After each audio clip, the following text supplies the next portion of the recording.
Enrique কি Real Madrid ছেড়ে ভালো করেছে নাকি রিয়াল মাদ্রিদ তাকে প্রপারলি ইউজ করতে পারেনি? সম্প্রতি তার পারফরমেন্স দেখে তো এটাই মনে হচ্ছে, যেখানে সে একের পর এক গোল করতেছে।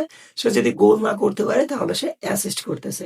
বর্তমানে সে খেলতেছে অলিম্পিয়াক লিওনের হয়ে এবং যেখানে সে প্রতি ম্যাচে স্টার্ট করতেছে।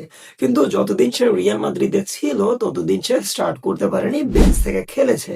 এবং এই যে এই সিজনে সে রিয়াল মাদ্রিদের হয়ে খেলেছে মাত্র ৯৯ মিনিট। কিন্তু যখনই সে অলিম্পিয়াক লিওনে চলে গেল তখনই সে জ্বলে উঠলো এবং বর্তমানে সে অলিম্পিয়াক লিওনের স্টার প্লেয়ার, যেখানে সে একের পর এক গোল করতেছে। যেখানে মাত্র ৩ ম্যাচ খেলে সে ৫টা গোল কন্ট্রিবিউশন করে ফেলেছে। যেখানে প্রথম ম্যাচে সে গোল করেছে, দ্বিতীয় ম্যাচে সে একটা অ্যাসিস্ট করেছে এবং তৃতীয় ম্যাচে সে হ্যাট্রিক করে ফেলেছে। তাহলে কি আমরা ধরে নিব বর্তমানে সে অলিম্পিয়াক লিওনে গিয়ে খুব ভালো কিছু করেছে? হ্যাঁ, এটাই ধরে নেওয়া উচিত। কারণ রিয়াল মাদ্রিদে তার যে পজিশন, সেই পজিশনে রয়েছে কিলিয়ান এমবাপ্পে এবং বর্তমানের ফর্ম অনুযায়ী সে কোনোভাবে কিলিয়ান এমবাপ্পেকে রিপ্লেস করতে পারবে না। যার ফলে সে যদি রিয়াল মাদ্রিদে থাকতো তাহলে তাকে বেঞ্চ থেকে স্টার্ট করতে হতো।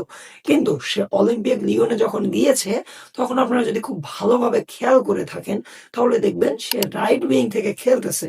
যদিও সে রাইট সাইড থেকে ভিতরের দিকে শিফট করতেছে, কিন্তু স্টার্ট করতেছে রাইট থেকে এবং রাইট থেকে সে ড্রিবল করতেছে এবং তার যে গতি, সেই গতিকে কাজে লাগিয়ে সে গোল করতেছে।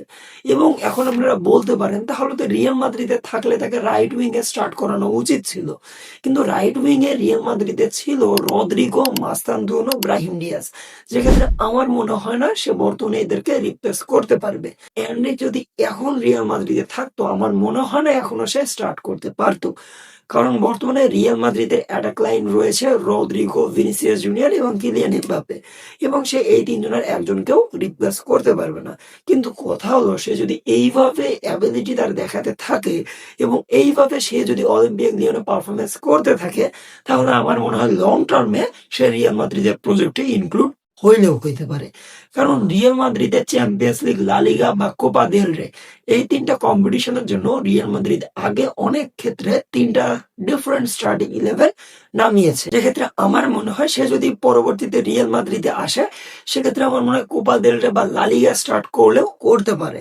এবং এইভাবে সে যদি কন্ট্রিবিউশন দিতে থাকে আমার মনে হয় রিয়াল মাদ্রিদ যদি 4-4-2 কম্বিনেশনটা ইউজ করে তাহলে একদিকে কিলিয়ান এমবাপ্পে এবং একদিকে সে স্টার্টও করতে পারে। যদি রদ্রিগো না থাকে তাহলে সেক্ষেত্রে এনরিক এগিয়ে থাকবে, কারণ এনরিকের পারফরমেন্স বর্তমানে উপরের দিকে যাচ্ছে।